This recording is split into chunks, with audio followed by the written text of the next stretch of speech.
Good evening from New York. I'm Chris Hayes. Republicans are officially canceling their number 3 person in House leadership, Congresswoman Liz Cheney of Wyoming, for the simple and irredeemable sin of just telling the basic truth about what happened in the 2020 election and who was responsible for inciting a violent insurrection against the peaceful transfer of power. House Minority Leader Kevin McCarthy made the announcement this afternoon, writing to his caucus Republicans should anticipate a vote on recalling the conference chair, Liz Cheney, this Wednesday. McCarthy went on to attempt to justify expelling Cheney because she will not endorse the big lie. Quote, "Unlike the left, we embrace free thought and debate. All members are elected to represent their constituents as they see fit, but our leadership team cannot afford to be distracted from the important work we were elected to do and the shared goals we hope to achieve." Sure sounds like they're canceling her over a thought crime, doesn't it? Now, that comes a day after McCarthy publicly endorsed the Congress on the right footing going forward. Do you support Elise Stefanik for that job? Yes, I do. Well, there you go. Over the music. Only a few Republicans are willing to acknowledge the reality that is plainly playing out before us. For instance, Congressman Adam Kinzinger of Illinois. I think what the reality is as a party, we have to have an internal look and a full accounting as to what led to January 6th. I mean, right now it's basically the Titanic. We're like, you know, in the middle of this slow sink, we have a band playing on the deck telling everybody it's fine. And meanwhile, as I've said, you know, Donald Trump's running around trying to find women's clothing and get on the first lifeboat. This is all part of the Republican Party's broader push since losing the election last year, both the presidency and then losing the Senate in that Georgia runoff just one day before January 6th. Their big focus has been to gather control and strength by rallying the base around that one-term president who lost the election and incited a riot in the Capitol for which he was impeached for the second time for the first time in American history. And so they just need to kind of remove any awkward reminders of this atrocious reality, anything standing in their way, like, in this case, Congresswoman Liz Cheney. Because if they have full control, full unity, and even just, say, one House of Congress, think about this. They would not even have to win the presidential race necessarily.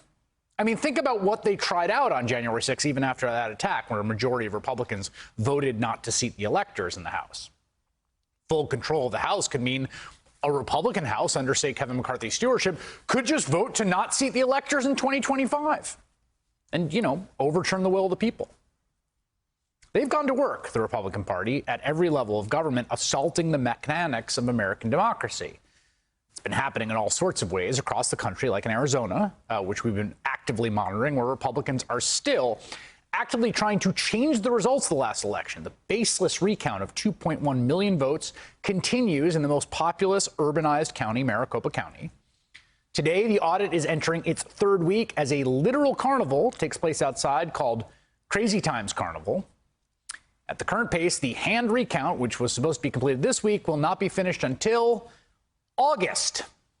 But they're going to be kicked out well before then. Later this month, the workers will have to suspend work and move their entire operation into storage elsewhere in the building to make way for a spate of high school graduation ceremonies long scheduled to take place the week of May 17th. All this is going so poorly, even former proponents of the recount are now jumping ship. A Republican state senator from Phoenix telling the Times, "It makes us look like idiots.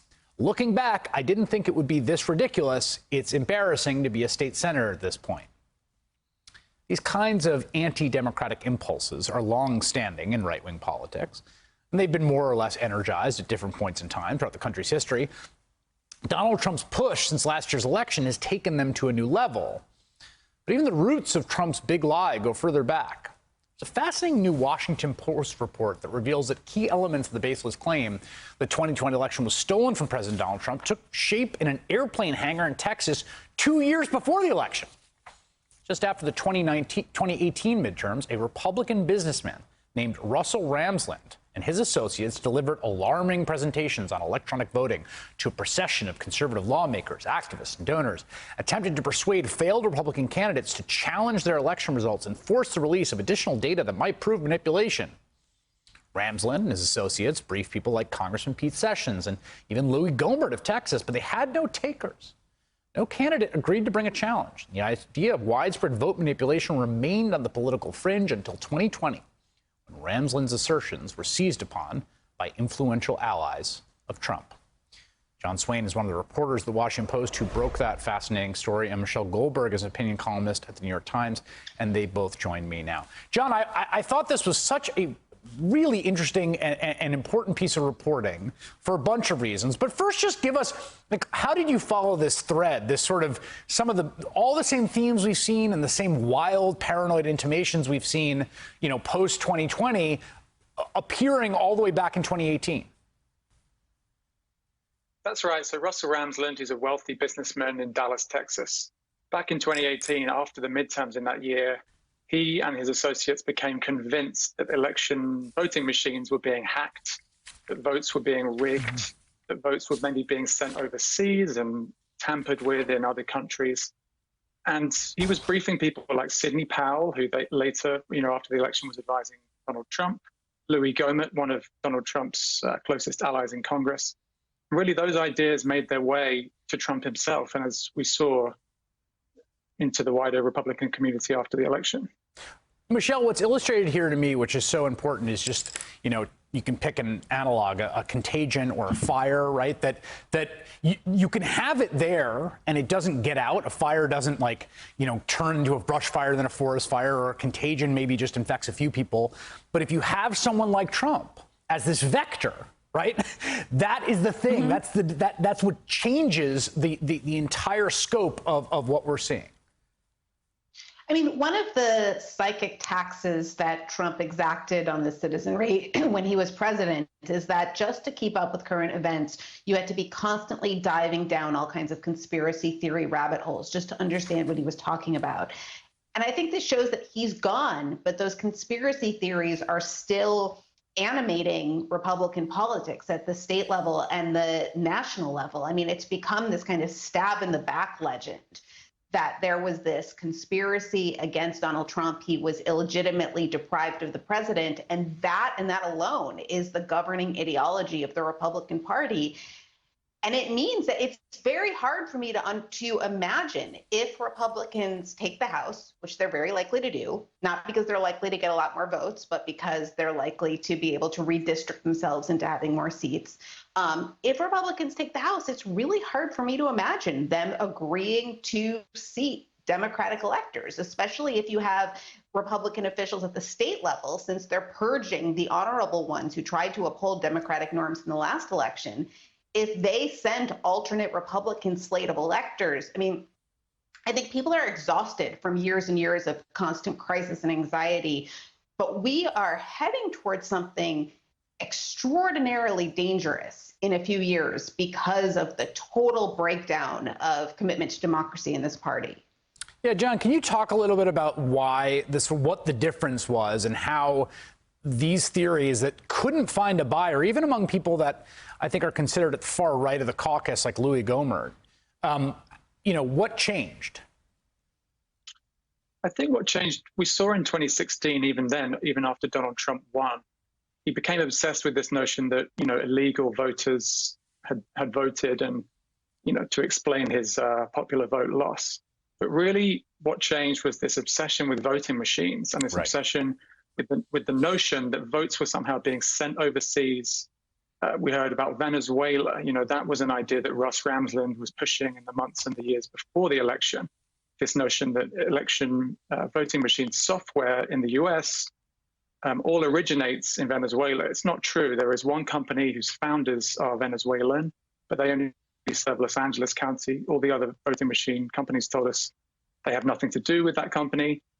And, that conspiracy theory, really, of foreign interference, of shadowy people interfering with electronic machines that can't really be trusted because people don't submit everything into a box, that really took hold. And Ramsland was a big part of pushing that.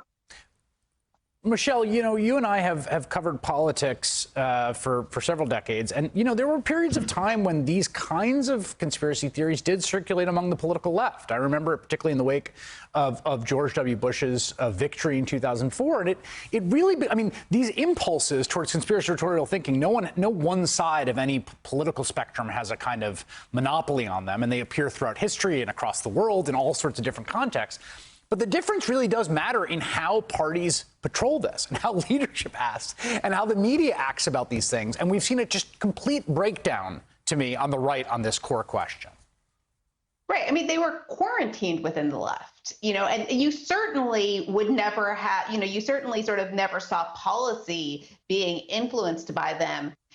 And I also think that, a difference is that you never had on the left a sort of explicit commitment to minority rule, right? They would sort of say, we believe that we must have won these elections, not it doesn't matter because the other side's votes are in and of themselves illegitimate. But, the story of the last few years has been what was once, the kind of fringes of the Republican Party, the sort of descendants of the John Birch Society, have become the whole of the Republican Party. And meanwhile, when those impulses arise on the left, you've had people like Cynthia McKinney over the years, they are very quickly shut down because it's a party that is very aware and conscious and worried about appealing to the mainstream of American society. Well, that's the asymmetry here. I think that's notable, John. I mean, there's two things that come out in your story, right? Is like, one is that people don't necessarily buy these, I think, I'll just editorialize, batty briefings. But two, there's a reputational cost they don't want to incur. Like, they don't want to be the person that is the one challenging their election with some nutty theory. And then Trump comes along, he's like fine to incur that reputational cost because he doesn't see it as a reputational cost. Well, that's right. We saw that Ross Ramsland and his associates, they tried to push these theories to a state Senate candidate, a Republican who lost, then a Congressman, Pete Sessions, who lost. And really, they looked at this and, like most experts, came away and just didn't see that there was any evidence there for what these people were saying. Ross Ramsland and his team, they are obsessed with these audit logs from voting machines, which experts tell us, the error messages you see on these logs, they're very run-of-the-mill things. They don't suggest anything untoward. And I think, as you say, even Republican candidates in Texas took a look at this and just thought the evidence isn't there. But surprisingly, it took the president of the United States getting involved to really push theories widespread. Yeah, now we have one of two major political coalitions in the entire country that's going to essentially punish a member of leadership over deviation from this nonsense. John Swain and Michelle Goldberg, thank you so much.